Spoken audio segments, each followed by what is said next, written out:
Welcome back to every exam channel friends. So high court నుంచి ఒక రెండు అప్డేట్స్ అయితే రావడం జరిగిందండి. ఒకటి కాపీస్ట్ పోస్ట్ సంబంధించి, ఇంకొకటి టైపిస్ట్ పోస్ట్కు సంబంధించింది అనమాట. సో ఇవన్నీ కూడా సర్టిఫికేట్ వెరిఫికేషన్ రిలేటెడ్గానే ఇచ్చాడండి. సో నిన్న నైటే వచ్చాయి, కాకపోతే మార్నింగ్ చేద్దామన్నట్టుగా నేను చేయలేదు. సో ఏంటంటే సర్టిఫికేట్ వెరిఫికేషన్ జరుగుతుంది కదండి, ఎవరైనా సర్టిఫికేట్ వెరిఫికేషన్కి ఆబ్సెంట్ అయితే ఎలా అనే దాన్ని బేస్ చేసుకొని ఇదండి. అంటే వీళ్ళు జ్యుడిషియల్ స్టాండింగ్ సర్వీస్ ఆర్డర్స్ ప్రకారం ఏంటంటే సర్టిఫికేట్ వెరిఫికేషన్లో ఆబ్సెంట్ అయినట్లయితే నెక్స్ట్ మెరిటోరియస్ క్యాండిడేట్స్కి వాళ్ళు మళ్ళీ సర్టిఫికేట్ వెరిఫికేషన్కి పిలుస్తున్నారండి. సో దాన్ని బేస్ చేసుకొని చూసినట్లయితే ఇంకో నెక్స్ట్ 3 మెరిటోరియస్ క్యాండిడేట్స్ కదండి. సో ఆ నోటిఫికేషన్ గురించి చూద్దాము. చూడండి, నెక్స్ట్ 3 మెరిటోరియస్ క్యాండిడేట్స్ ఏంటంటే ఇది చూడండి, provisional selection of the next 3 meritorious candidates for the certificate verification in the place of 3 absentees for direct recruitment to the post of copyist. So వీళ్ళకు ఈ నోటిఫికేషన్ ఉంది కదండి. సో ఈ నోటిఫికేషన్లో కాపీస్ట్ వాళ్ళకి ఒక 3 అభ్యర్థులు అనేటువంటి వాళ్ళు యాబ్సెంట్ అయ్యారండి. ఇది ఎప్పుడు జరిగింది వీళ్ళకి అంటే ఆగస్ట్ 1st or 2nd రోజు జరిగిందండి. ఇది వీళ్ళకి చూడండి, 2nd రోజు జరిగింది, ఆగస్ట్ 2nd రోజు జరిగింది. సో యాక్చువల్గా వీళ్ళు ఏం చేశారంటే ఎవరైతే రాలేదో వాళ్ళకి నెక్స్ట్ వీక్లో కానీ ఆ నెక్స్ట్ వీక్ కూడా తీసుకున్నట్టున్నారండి. ఎందుకంటే కొంతమంది అభ్యర్థులు నాకు చెప్పిన విషయం ఏంటంటే ఎగ్జామినర్ సర్టిఫికేట్ వెరిఫికేషన్కి వెళ్ళినప్పుడు కొంతమంది అసిస్టెంట్ జాబ్కి రిక్రూట్ అంటే సర్టిఫికేట్ వెరిఫికేషన్ షార్ట్ లిస్ట్ అయిన వాళ్ళు కూడా వచ్చి సర్టిఫికేట్ వెరిఫికేషన్కి అటెండ్ అయ్యారు అని చెప్పారనమాట. సో అంటే కొంచెం టైం ఇచ్చారు. అయితే ఈ 3 క్యాండిడేట్స్ మేబీ అన్విల్లింగ్ ఉండొచ్చు, లేకపోతే వాళ్ళు రెస్పాండ్ అయ్యి ఉండకపోవచ్చు మొత్తానికి ఈ 1 month పీరియడ్లో. సో అందుకని చెప్పేసి ఆర్డర్ ఆఫ్ మెరిట్లో ఇప్పుడు ఫర్ ఎగ్జాంపుల్ 30 పోస్ట్స్ ఉన్నాయనుకోండి, 30 × 3 90 పోస్ట్స్కి వాళ్ళు సర్టిఫికేట్ వెరిఫికేషన్ సెలెక్ట్ చేశారు. ఇందులో 3 ఆబ్సెంట్ కాబట్టి ఇప్పుడు 91, 92, 93 ఉన్నటువంటి 3 క్యాండిడేట్స్ని వాళ్ళు సర్టిఫికేట్ వెరిఫికేషన్కి పిలిచారనమాట. సో అప్పుడు ఏమైపోతుంది అంటే 1:3 లిస్ట్ అనేటువంటిది ఫుల్ఫిల్ అయిపోతుంది. సో 1:3 ఫుల్ఫిల్ అయిపోతుంది. ఇక్కడ 1:3 అంటే కేటగిరీ వైజ్ అండి, గుర్తుపెట్టుకోండి, category wise, not the number of vacancies, total number of vacancies అన్నమాట. సో ఆ కేటగిరీలో ఉన్నటువంటి వేకెన్సీస్ని బట్టి దానికి × 3 చేస్తారండి. ఇప్పుడు ఈడబ్ల్యూఎస్ కేటగిరీ ఉండొచ్చు, ఓబీసీ కేటగిరీ ఉండొచ్చు, సారీ ఇక్కడ ఓబీసీ లేదు కదండి, బీసీఏ, బీసీబీ, బీసీసీ ఇవన్నీ కదా. సో ABCDE, అదేవిధంగా SC ST కేటగిరీస్. సో ఈ కేటగిరీలో ఉన్నటువంటి వేకెన్సీస్ పరంగా ఆ అభ్యర్థులని × 3 చేస్తారనమాట. సో అందుకే మీకు ఫిక్స్డ్గా అనేది ఉండదు. సో అందులో నెక్స్ట్ మెరిటోరియస్ క్యాండిడేట్స్ ఇప్పుడు మళ్ళీ సర్టిఫికేట్ వెరిఫికేషన్కి పిలిచారండి. మరి ఎప్పుడు పిలిచారు అంటే డేట్ వచ్చేసి ఇక్కడ చూసుకున్నట్లయితే మీరు September 1st రోజు అండి. September 1st రోజు వాళ్ళు ఎక్కడికి వెళ్ళాలి, సేమ్ రిక్రూట్మెంట్ సెల్కి వెళ్ళాలి, 2nd floor C block high court for the state of Telangana near government city college Madina building. So అక్కడికి వెళ్ళాలి 10:30 to 5 PM. సో వీళ్ళు ఎవరైతే ఉన్నారో 10:30 to 5 PM September 1st రోజు వెళ్ళాలండి. సో ఇవాళ August 30 కదండి, సో ఎల్లుండి వెళ్ళాలి అనమాట వాళ్ళు. సో ఈ 2 daysలోనే వాళ్ళు ఏం చేయాలి, ఒరిజినల్ సర్టిఫికేట్స్ ఏమున్నా కూడా 2 sets ఆఫ్ ఫోటో కాపీస్ ఇవన్నీ కూడా అటెస్టేషన్ చేయించుకొని వెళ్ళాలండి. సో నేను ఆల్రెడీ సర్టిఫికేట్ వెరిఫికేషన్ రిలేటెడ్గా 2 వీడియోస్ చేశానండి. ఒకటేమో ఏమేమి సర్టిఫికేట్ తీసుకెళ్ళాలి అని, ఒకటి ప్రాసెస్ అక్కడ వెళ్ళినాక ఎలా జరుగుతుంది, ఏ ఇన్ఫర్మేషన్ అడుగుతున్నారు, ఏం ఫామ్ ఫిల్ చేయమంటున్నారు, సో సర్టిఫికేట్స్ ఏమేమి అడుగుతున్నారని కూడా 2 వీడియోస్ చేశానండి. సో ఈ అభ్యర్థులు ఎవరైనా ఉంటే నా యొక్క 2 వీడియోస్ చూసినట్టయితే మీకు ఒక క్లియర్ కట్ ఐడియా అనేది వస్తుందండి. సో మీరు attestation shall be done by గెస్టెడ్ officer 2 sets అవి తీసుకెళ్ళాలి. అండ్ హాల్ టికెట్ కూడా తీసుకెళ్ళాలండి కంపల్సరీ. సరే వీళ్ళు ఇక్కడ మెన్షన్ చేయలేదు హాల్ టికెట్ అని, బట్ కంపల్సరీ తీసుకెళ్ళాలండి హాల్ టికెట్. ఎందుకంటే వాళ్ళు హాల్ టికెట్తోనే చూస్తున్నారనమాట. ఏంటి, hall ticket number, OTPR number కూడా మీరు ఇచ్చినటువంటి ఫామ్లో ఫిల్ చేయాలి కదండి. So hall ticket number, OTPR number మీ ఫిల్ చేయాలి కాబట్టి మళ్ళీ దట్టు వాళ్ళు క్రాస్ వెరిఫై చేసుకోవాలి మీరు అనే మీ అభ్యర్థిత్వం అంటే కూడా మీ పేరు అవన్నీ కూడా హాల్ టికెట్లోనే కదా ఉన్నాయి. సో వాళ్ళ దగ్గర కూడా ఒక కాపీ ఉంటుంది, హాల్ టికెట్ కాపీ. సో మీరు ఖచ్చితంగా హాల్ టికెట్ కూడా తీసుకెళ్ళండి. దీంట్లో మెన్షన్ చేయలేదు, బట్ కంపల్సరీ తీసుకెళ్ళాలండి. అండ్ ఒకసారి ఫుల్గా చూసినట్లయితే ఇక్కడ ఫస్ట్ మనకు రెఫరెన్స్ చూద్దామండి. ఫస్ట్ ఏంటంటే January 2nd రోజు నోటిఫికేషన్ ఇచ్చారు, రైట్. అండ్ April 3rd రోజు వాళ్ళు హాల్ టికెట్స్ ఇష్యూ చేయడం జరిగింది. అండ్ షెడ్యూల్ కూడా కండక్ట్ చేయడానికి అది చేశారనమాట. అంటే మనకి ఏప్రిల్ 15th నుంచి అలా జరిగాయి కానీ సో దానికోసమని వాళ్ళు నోటిఫికేషన్ రిలీజ్ చేయడం జరిగింది. 25th జూలై రోజు ఏం జరిగిందండి, వాళ్ళు హాల్ టికెట్ నెంబర్స్ని షార్ట్ లిస్ట్ అయిన వాళ్ళని సర్టిఫికేట్ వెరిఫికేషన్ అంటే 1:3 రేషియోలో వాళ్ళు తీయడం జరిగిందండి. దాన్ని నోటిఫై చేశారు. అండ్ సర్టిఫికేట్ వెరిఫికేషన్ డేట్స్ అనేటువంటివి మనకు జూలై 28th రోజు ఇచ్చారండి. దీని తర్వాత మళ్ళీ ఏమేమి సర్టిఫికేట్స్ తీసుకెళ్ళాలి అని కూడా ఒక నోటిఫికేషన్ ఇచ్చారు 31st జూలై 2025. అంటే ఇక్కడ ఇర్రిలవెంట్ అందుకని వాళ్ళు మెన్షన్ చేయలేదు. వాళ్ళు మెన్షన్ చేయాలనుకున్నది ఏంటంటే, మేము నోటిఫికేషన్ ఇచ్చిన దగ్గర నుంచి ఈ ప్రాసెస్లన్నీ ఫాలో అయ్యాం, బట్ ఈ 3% ఈ కంటిన్యూషన్ ప్రాసెస్లో సర్టిఫికేట్ వెరిఫికేషన్కి ఆబ్సెంట్ అయ్యారు అని.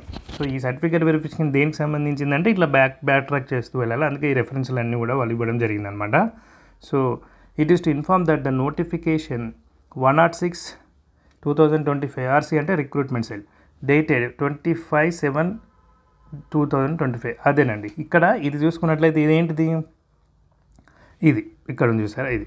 సో దీంట్లో ఏమన్నారు, short listed candidates for certificate verification list చేశారు, 1:3 లిస్ట్ చేశారని చెప్పారు. సో అదనమాట. సైటెడ్ 3 అంటే ఇక్కడ 3వ రెఫరెన్స్లో పేర్కొనబడింది అని అర్థం. సైటెడ్ 3 అంటే 3వ రెఫరెన్స్లో పేర్కొనబడింది. సో ఇదనమాట. సో దీంట్లో the high court declared the hall ticket numbers of the candidate short listed for certificate verification for direct recruitment to the post of copyist under the service rules of high court of the state Telangana 2019. So ఏమైనా కూడా ఇవి service rules of high court for the Telangana ఇది ఉంటుందని, ఇంకొకటి judicial subordinate service rules అని ఒకటి ఉంటుంది, అది డిస్ట్రిక్ట్ కోర్ట్స్ రిలేటెడ్గా అనుకుంటా. సో దీన్ని బేస్ చేసుకొని వాళ్ళు ఏం చేస్తున్నారంటే నెక్స్ట్ మెరిటోరియస్ క్యాండిడేట్స్ని పిలుస్తున్నారు అనమాట. However, 3 candidates were absent for certificate verification which was scheduled on August 2nd రోజు షెడ్యూల్ అయినటువంటి వాళ్ళకు ముగ్గురు రాలేదు. Hence the High Court provisionally shortlisted the next 3 meritorious candidates of the same categories having the following all ticket numbers for verification of original certificates to the post of copyist. So ఈ copyist పోస్ట్కి next meritorious అంటే merit ఉన్నటువంటి క్యాండిడేట్స్ని ఈ చెప్పా కదండి, first 1:3 చేశారు కదా. So 1:3 తర్వాత ఫర్ ఎగ్జాంపుల్ 30 అనుకోండి టోటల్ పోస్ట్, 90 లిస్ట్ ఇచ్చారనుకోండి, ఇందులో ముగ్గురు రాలేదు. సో 87 మాత్రమే సర్టిఫికేట్ వెరిఫికేషన్కి అటెండ్ అయ్యారు. ఇంకో ముగ్గురు ఉంటారు కదా. సో 91, 92, 93 వాళ్ళని వాళ్ళు ఇప్పుడు పిలిచారన్నమాట. అయితే ఈ నెంబర్స్ అవే ఖచ్చితంగా అవే అనుకోకండి, కేటగిరీ వైజ్ కూడా ఉండొచ్చు. ఇదే 91, 92, 93 అని ఏం చెప్పలేము. సో ఏదైనా ఉండొచ్చు, కేటగిరీస్ డిఫరెంట్ కాబట్టి సేమ్ కేటగిరీ అయి ఉండొచ్చు, అవి ఉండకపోవచ్చు. అది ఒక ప్రాబిలిటీ. ఇంకొకటి వీళ్ళు ఆర్డర్ ఆఫ్ మెరిట్లోనే ఇచ్చి ఉండొచ్చు, ఇచ్చి ఉండక కూడా పోవచ్చు. సో అది మనం ఆర్డర్ కన్ఫర్మ్గా చెప్పలేము. అండ్ ఇంకొకటి చెప్పారు కదండి, schedule, time, date, venue with 2 sets of attested copies with originals and including hall ticket also, right? So మీరు వెళ్ళాల్సి ఉంటుందండి. All the best candidates. And ఇంకొక నోటిఫికేషన్ కూడా వచ్చింది కదా, అది కూడా చూద్దాం. ఇది దేని గురించి అండి, ఇది కాపీస్ట్ కదా, అది వచ్చేసి టైపిస్ట్. చూడండి టైపిస్ట్. సో సేమ్ అండి, కంటెంట్ సేమ్. సో ఇది రిక్రూట్మెంట్ సెల్ నోటిఫికేషన్, ఇది మన 29th నిన్న వచ్చింది డేటు. సో కంటెంట్ అనేది సేమ్, జస్ట్ ఇక్కడ ముగ్గురి ప్లేస్లో ఇద్దరినండి. సో ఈ యొక్క టైపిస్ట్ అనేటువంటి పోస్ట్కి సర్టిఫికేట్ వెరిఫికేషన్ ఎప్పుడు జరిగిందంటే August 1st జరిగిందండి. August 1st జరిగింది. అక్కడ ఎప్పుడు జరిగింది, కాపీస్ట్కి August 2nd జరిగింది. సో ఈ ఆగస్ట్ మంత్ మొత్తం కూడా వాళ్ళకి ఛాన్స్ ఇచ్చినట్టే ఒక రకంగా. ఎందుకంటే వీళ్ళు మిగతా నాకున్న ఇన్ఫర్మేషన్ ప్రకారం అయితే ఆబ్సెంట్ అయిన క్యాండిడేట్స్కి ద వెరీ నెక్స్ట్ డే వాళ్ళు అలౌ చేస్తున్నట్టుగా తెలిసింది. సో వీళ్ళు మేబీ ఇంటెన్షనల్గానే అన్విల్లింగ్ ఉన్నారా, సో లేకుంటే వాళ్ళకి వేరే జాబ్లో జాయిన్ అయిపోయారా మనకు ఐడియా లేదు. బట్ వీళ్ళు యాబ్సెంట్ కాబట్టి మేము నెక్స్ట్ మెరిటోరియస్ క్యాండిడేట్స్ పిలుస్తున్నామని చెప్పేసి వాళ్ళు చెప్తున్నారు. సో ఇక్కడ చూసుకున్నట్లయితే సో August 1st రోజు జరిగింది, వాళ్ళు రాలేదు ఇద్దరు. సో సేమ్ అండి, వాళ్ళు కూడా సేమ్ డేట్ అండి, ఇద్దరికి కూడా సేమ్ డేట్. సో 5 క్యాండిడేట్స్ కూడా September 1st రోజే ఉందన్నమాట, 10:30 to 5 PM.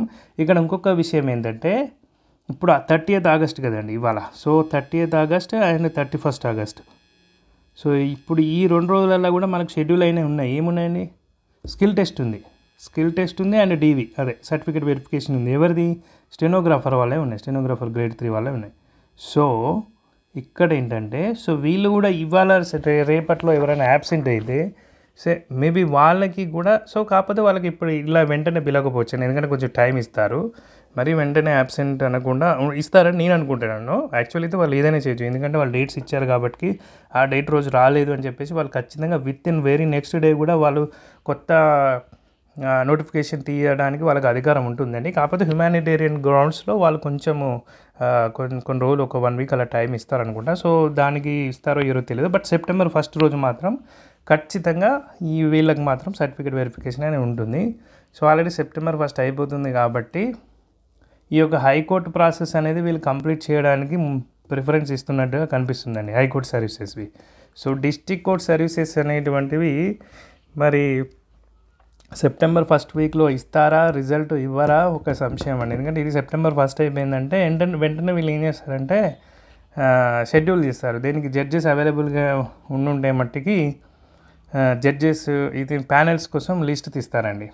సో ఫస్ట్ అది ప్రయారిటీ ఇస్తారు. ఎందుకంటే నేను ఎందుకు అనుకుంటున్నానంటే, సో ఇప్పుడు 31 వరకు ఇంత షెడ్యూల్ ఉన్నప్పటికీ వాళ్ళు యాబ్సెంట్ అయినప్పటికీ ఈ మన షెడ్యూల్ కంప్లీట్ అయ్యే లోపే వీళ్ళు వాళ్ళకి మళ్ళీ సర్టిఫికేట్ వెరిఫికేషన్ అనేటువంటిది ప్లాన్ చేశారు కాబట్టి సో దీన్ని కంటిన్యూ చేస్తారనుకుంటున్నానండి. సో నెక్స్ట్ ఇంటర్వ్యూస్కి వాళ్ళు రిజల్ట్స్ ఇస్తూ ఉండొచ్చు. మీన్ వైల్ ప్యారల్గా మీకు ఆ డిస్ట్రిక్ట్ కోర్ట్స్ రిజల్ట్స్ కూడా వర్కౌట్ చేసి దానికి సంబంధించినటువంటి లిస్టును కూడా మీకు సర్టిఫికేట్ వెరిఫికేషన్కి పబ్లిష్ చేస్తూ ఉండొచ్చు అండి.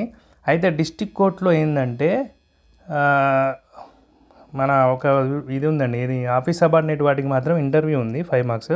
సో మిగతా కొన్ని పోస్టులకు ఇంటర్వ్యూ లేదండి. సో ఇంటర్వ్యూ లేని వాటికి ఏంటంటే వాళ్ళు డైరెక్ట్ 1:1లోనే లిస్ట్ ఇస్తారని నేను అనుకుంటున్నాను. ఎందుకంటే చూడండి ఇంతకుముందు నేను ఏమనుకున్నానంటే బఫర్ ఇస్తారేమో అనుకున్నాను. ఇప్పుడు ఫర్ ఎగ్జాంపుల్ ఒక 10 పోస్టులు ఉంటే ఒక 11 or 12 అలా లిస్ట్ ఇచ్చేస్తారు అనుకున్నాను. బట్ అలా ఇవ్వరండి. ఎందుకంటే సెలక్షన్ లిస్ట్ కదా అయిందండి 1:1 అన్నప్పుడు.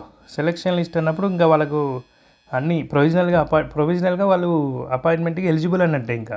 సో మరీ ఏదైనా ఇష్యూస్ ఉంటే తప్ప వాళ్ళను అది చేయరు. సో ఖచ్చితంగా సెలక్షన్ మాత్రం ప్రొవిజనల్. ఇప్పటివరకు మీ physical fitness certificate, medical certificate and character antecedents అని ఉంటుందండి. ఒకటి పోలీస్ వెరిఫికేషన్ అని ఉంటుంది. సో ఆ 2 అయ్యేంత వరకు కూడా మీది ప్రొవిజనల్ సెలక్షన్ అవుతుంది. బట్ 1:1 ఇస్తారని నేను ఎందుకు అనుకుంటున్నానంటే, చూడండి ఇప్పుడు సర్టిఫికేట్ వెరిఫికేషన్కి ఇచ్చిన దాంట్లోనే 3 వ్యక్తులు యాబ్సెంట్ అయితే వాళ్ళకి మళ్ళీ కొత్త నోటిఫికేషన్ ఇచ్చి మళ్ళీ 3 సర్టిఫికేట్ వెరిఫికేషన్కి పిలుస్తున్నారండి. సో ఇక్కడ కూడా వాళ్ళు అదే ఫాలో అయ్యే అవకాశం ఉందండి. ఏంటి 1:1లో ఇచ్చేసి 10 మెంబర్స్కి 10 మెంబర్స్ సెలక్షన్ లిస్ట్ ఇచ్చేసి వాళ్ళలో ఎవరైనా యాబ్సెంట్ అయితే 1 or 2% యాబ్సెంట్ అయితే అప్పుడు మళ్ళీ నెక్స్ట్ మెరిటోరియస్ క్యాండిడేట్కి ఈ ఇయర్ ఎండింగ్ లోపల మళ్ళీ ఆఫర్ ఇచ్చేటువంటి అవకాశం ఉందండి. సో ఎందుకంటే మళ్ళీ 2026లో మేబీ జాబ్ క్యాలెండర్ ఉండొచ్చు హైకోర్టుది. జనవరిలో సేమ్ నోటిఫికేషన్ ఉంటుందని నేను ఎక్స్పెక్ట్ చేస్తున్నానండి. సో ఇది కనుక డిలే అవ్వకుండా కరెక్ట్ టైంలో అయిపోతే మనకు నెక్స్ట్ ఖచ్చితంగా 2026 జనవరిలో కూడా మనకు మళ్ళీ రిక్రూట్మెంట్ ఉండే అవకాశం ఉంది. సో ఎందుకంటే అభ్యర్థులు చాలామంది అడుగుతున్నారు, ఏంటి మళ్ళీ ఎప్పుడు ఉంటుంది సార్ హైకోర్టు ఎగ్జామ్ అని. సో మీరు ఇప్పటి నుంచే ప్రిపేర్ అవ్వండి, ఖచ్చితంగా ఉంటుందండి నెక్స్ట్ ఇయర్.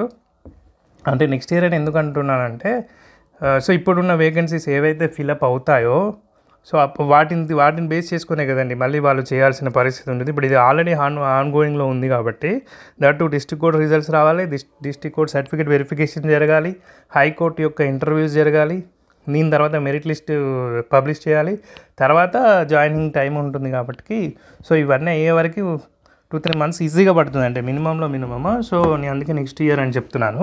బట్ ఎనీవేస్ ఈ లోపల కూడా మీకు వేకెన్సీస్ ఐడెంటిఫై అవ్వచ్చు. బట్ వాళ్ళు క్యాలెండర్ ఒకటి ఇష్యూ చేస్తున్నారు కాబట్టి జనవరిలో రిలీజ్ చేయడం, ఏప్రిల్లో ఎగ్జామ్స్ పెట్టడం అండ్ జూన్ ఆర్ జూలైలో మనకు రిజల్ట్స్ ఇష్యూ చేయడం అనేటువంటిది ఒక టార్గెట్ లాగా పెట్టుకున్నట్టు ఉన్నారండి వాళ్ళు క్యాలెండరు. సో ఖచ్చితంగా నెక్స్ట్ ఇయర్ వేకెన్సీస్ ఉంటాయి. సో ఇప్పటి నుంచి మీరు ప్రిపేర్ అవ్వండి. అండ్ ఇంకొక విషయం ఏంటంటే, నేను ప్రీవియస్ పేపర్స్ చేశానండి. ప్రీవియస్ అంటే ఇప్పటివే 2025 ఏప్రిల్ పేపర్స్ చేశాను నేను. 2025 ఏప్రిల్లో జరిగినటువంటి ఏప్రిల్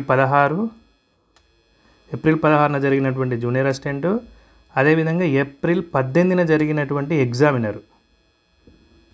సో ఈ రెండింటికి సంబంధించి నేను కంప్లీట్ ప్రీవియస్ పేపర్ ఎక్స్ప్లెనేషన్ అనేది చేశానండి, ఫుల్ ఫ్లెడ్జ్డ్గా చేశాను.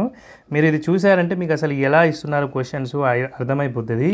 ఈవెన్ నేను ఎక్స్ప్లెయిన్ చేస్తూ కూడా ఒక ఏరియా టచ్ చేస్తున్నప్పుడు ఆ ఏరియాను మనం ఓవరాల్గా కవర్ చేస్తున్నప్పుడు ఏంటంటే నెక్స్ట్ అదే ఏరియాలో ఇంకో క్వశ్చన్ పడడం జరిగిందండి. ఏదైతే నేను ఎక్స్ప్లెయిన్ చేశానో అదే జరిగింది. ఫర్ ఎగ్జాంపుల్ నేను ఒకటి చెప్తాను చూడండి, భారతరత్న ఫస్ట్ ఎవరికి వచ్చింది అని అడిగారండి. సివిఐ రామన్ అనేది ఆన్సర్ ఆప్షన్లో ఉంది. దీని గురించి ఫుల్ ఫ్లెడ్జ్గా నేను ఎక్స్ప్లెయిన్ చేశాను అక్కడ చూడండి. ఇప్పుడు ఇంకా దీంట్లో ఇది సమయం కాదు. బట్ దాన్ని ఎక్స్ప్లెయిన్ చేసుకుంటూ నేను కరెంట్ వచ్చినటువంటి భారతరత్న వాళ్ళని కూడా తెలుసుకోవాలని చెప్పేసి 2025 ఇంకా రాలేదు కదా, ఇంకా ఇవ్వలేదు. 2025 అనౌన్స్ చేయలేదు, 2024లో అనౌన్స్ చేశారు. 5 మెంబర్స్కి అనౌన్స్ చేశారు. దాని గురించి రిలేటెడ్ క్వశ్చన్ అనేది వెంటనే ఉందండి. సో ఏంటంటే మనం ప్రీవియస్ పేపర్స్ చూస్తే ఏమవుతుందంటే మనకు అసలు క్వశ్చన్స్ ఎలా అడుగుతున్నారు, ఏ ఏరియాని మనం ఫోకస్ చేయాలి, సో ప్యాటర్న్ ఎలా ఉంటుంది, అంటే డిఫికల్టీ లెవెల్ ఎలా ఉంటుంది, ఈజీగా ఉంటుంది, హార్డ్గా ఉంటుంది, మనం ఏ స్టాండర్డ్ వరకు ప్రిపేర్ అవ్వాలి, మన వీక్ ఏరియాస్ ఏంటివి, ఇలాంటివన్నీ తెలుస్తాయండి ప్రీవియస్ పేపర్స్. సో దాన్ని బట్టి మనం ఖచ్చితంగా మనం కొంచెం ఇంప్రూవ్ అవ్వడానికి ఖచ్చితమైన స్కోప్ ఉన్నటువంటి పేపర్స్ ప్రీవియస్ పేపర్స్ అండి. ప్రతి దాంట్లో ఉండాలండి. ఇది ఒక్కటనే కాదు, హైకోర్టు అనే కాదు, మీరు ఏ ఎగ్జామ్ తీసుకున్నా కూడా ఖచ్చితంగా ప్రీవియస్ పేపర్స్ అనేటువంటి చదవండి.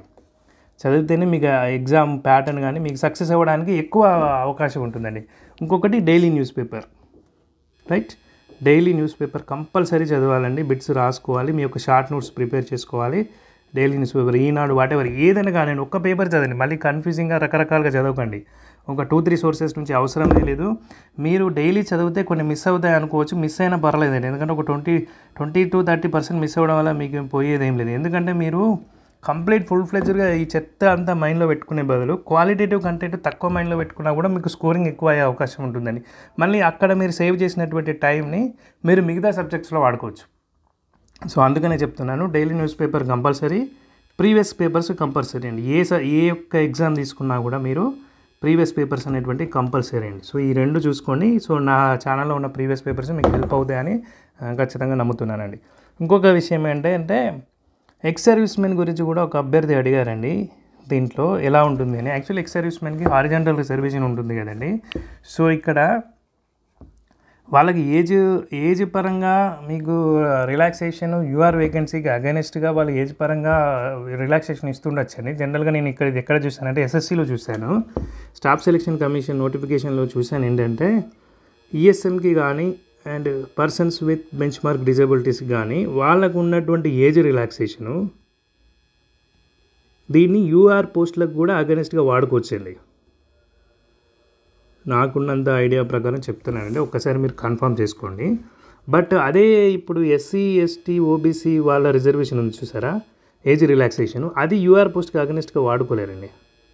అంటే ఓపెన్ మెరిట్లో ఒకవేళ ఈ క్యాండిడేట్ సెలెక్ట్ అయితే ఓపెన్ మెరిట్లో జాబ్ ఇస్తారు, బట్ ఎప్పుడు యూఆర్కి ఎంత ఏజ్ ఉందో అంత ఏజే ఉండాలి ఈ పర్సన్స్కి. ఒకవేళ లేదనుకోండి, నో ప్రాబ్లం. ఎందుకు ప్రాబ్లం కాదు, అతన్ని ఈ ఎస్సీ కానీ, ఎస్టీ కానీ, ఓబీసీ క్యాటర్లో కానీ తీసుకోవచ్చు. అర్థమైందా అండి?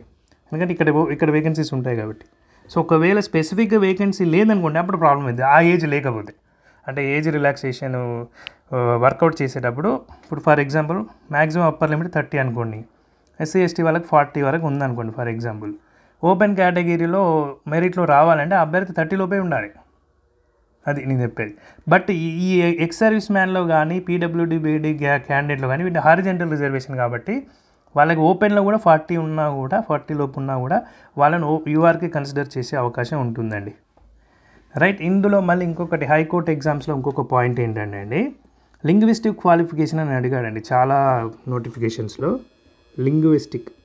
లింగ్విస్టిక్ క్వాలిఫికేషన్ అంటే ఏంటంటే ఈ డిస్ట్రిక్ట్స్లో మాట్లాడేటువంటి భాష వచ్చి ఉండాలండి. సో కొన్ని ఇట్లలో ఇప్పుడు ఫర్ ఎగ్జాంపుల్ ఆంధ్రప్రదేశ్ తీసుకున్నట్లయితే శ్రీకాకుళం ఆ ఏరియాస్లో ఒడియా కూడా ఉంటుందండి. కొన్ని డిస్ట్రిక్ట్లో ఒడియా, తెలుగు కూడా వాళ్ళ యొక్క లింగ్విస్టిక్ క్వాలిఫికేషన్స్లో భాగంగా ఉంటుందండి. సో మన దగ్గర అయితే కొన్ని డిస్ట్రిక్ట్స్లో ఉర్దూ అని కూడా అంటారు. బట్ రెండు రావాలి, తెలుగు ఆర్ ఉర్దూ రెండు రావాలని ఏం లేదండి, ఒక్కటి వచ్చినా సరిపోతుంది. ఇంకొకటి ఏంటంటే ఒకవేళ రెండు వచ్చిన వాళ్ళు ఉంటే, చాలామంది ఉంటే, అప్పుడు ఒక్కటి వచ్చిన వాళ్ళని ప్రిఫరెన్స్లో కొద్దిగా వెనక్కి తీస్తాము అనేటువంటి పాయింట్ ఉండేదండి, ఒకప్పుడు ఉండేది, ఇప్పుడు లేదు అలా. ఎందుకంటే ఉర్దూ ఇప్పుడు చాలా రేర్ అయిపోయింది కానీ. సో అటువంటిది ఏం లేదు ఇప్పుడు. సో ఏంటంటే తెలుగు వచ్చి ఉంటే సరిపోతుందండి, రైట్?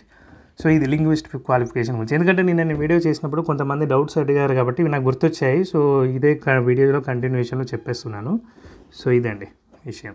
ఇంకొక పాయింట్ ఏంటంటే జేపీఓ గురించి కూడా చాలామంది అడుగుతున్నారండి.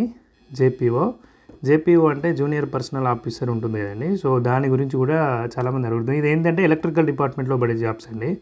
సో ఎలక్ట్రికల్ డిపార్ట్మెంట్లో ఇది 2018 ఆర్ 19 ఆ టైంలో పడిందండి. ఒకటి ఎన్పిడిసిఎల్లో పడింది, ఒకటి ఎస్పీడీసీఎల్లో పడింది. మళ్ళీ తర్వాత అప్పటి నుంచి ఇప్పటి వరకు పడలేదు. అండ్ మొన్న రీసెంట్గా అధికారిక సమాచారం ప్రకారము న్యూస్ పేపర్లో వచ్చినటువంటి ఆర్టికల్స్ ప్రకారము అండ్ వివిధ మంత్రులు కొన్ని సదస్సులో చెప్పినటువంటి ప్రకారము ఎలక్ట్రిక్స్ డిపార్ట్మెంట్లో 3000+ జాబ్స్ అలా ఉన్నట్టున్నాయండి. 3000 are 5000 JLMs, engineers, junior engineers అలా ఉన్నాయి. వాటితో పాటుగా ఎనీ డిగ్రీ జాబ్స్కి వచ్చేసరికి మీకు జేపీఓ ఉంటుందండి, జూనియర్ పర్సనల్ ఆఫీసర్ అనేటువంటి జాబ్స్ అయితే ఎనీ డిగ్రీ అన్నమాట. సో ఇవి కూడా మనకు వెరీ అంటే చాలా మంచి జాబ్స్ అన్నమాట ఇవి. సో దీని గురించి మీకు ఎవరికైనా క్లాసెస్ కావాలి అనుకుంటే చెప్పండి, నేను చెప్పడానికి ట్రై చేస్తాను. ఎక్కువ మంది అడిగితే మట్టుకే చెప్తానండి, కొంచెం తక్కువ మంది అడిగితే చెప్పాను. ఎందుకంటే ఎవరికైతే ఎక్కువ ఇంట్రెస్ట్ ఉంటుందో, ఎవరికైతే ఎక్కువ యూజ్ఫుల్ ఉంటుందో అటువంటి వీడియోలు చేయడానికి ప్రయత్నం చేస్తున్నానండి. సో మీరు ఒకవేళ కావాలి అనుకుంటే మీరు జేపీఓ అని చెప్పేసి మీరు కామెంట్ సెక్షన్లో తెలియజేయండి. అండ్ అదేవిధంగా ఇంకా మీకు ఏమైనా కావాలి అనుకున్నా కూడా ప్రీవియస్ పేపర్సే కావచ్చు, లేకపోతే నోటిఫికేషన్ జాబ్ రిలేటెడ్ అప్డేట్సే కావచ్చు, ఏదైనా కావాలి అనుకుంటే మీరు కామెంట్ సెక్షన్లో తెలియజేయండి. నేను మ్యాక్సిమం మీకు ఆన్సర్ చేయడానికి ట్రై చేస్తాను. So that's the end of the video friends. మీకు కనుక ఈ వీడియో నచ్చినట్లయితే ఒక లైక్ చేయండి, చేస్తారా? అదేవిధంగా ఈ వీడియో ఎవరికైతే యూజ్ ఉంటుందో వాళ్ళకి షేర్ చేయండి. అండ్ కొత్త జాబ్ నోటిఫికేషన్స్ కోసం వెయిట్ చేస్తున్న ప్రతి ఒక్కరూ ఛానల్ని సబ్స్క్రైబ్ చేసుకొని బెల్ ఐకాన్ క్లిక్ చేయండి, జాబ్ అప్డేట్స్ అందుతాయి. అదేవిధంగా టెలిగ్రామ్ గ్రూప్స్లో కూడా జాయిన్ అవ్వండి, జాబ్ అప్డేట్స్ పొందండి. అండ్ ఈ 2 నోటిఫికేషన్స్ కూడా మీకు నేను డిస్క్రిప్షన్ బాక్స్లో ఇస్తాను, అక్కడ నుంచి మీరు వెరిఫై చేసుకోవచ్చు. Thank you friends.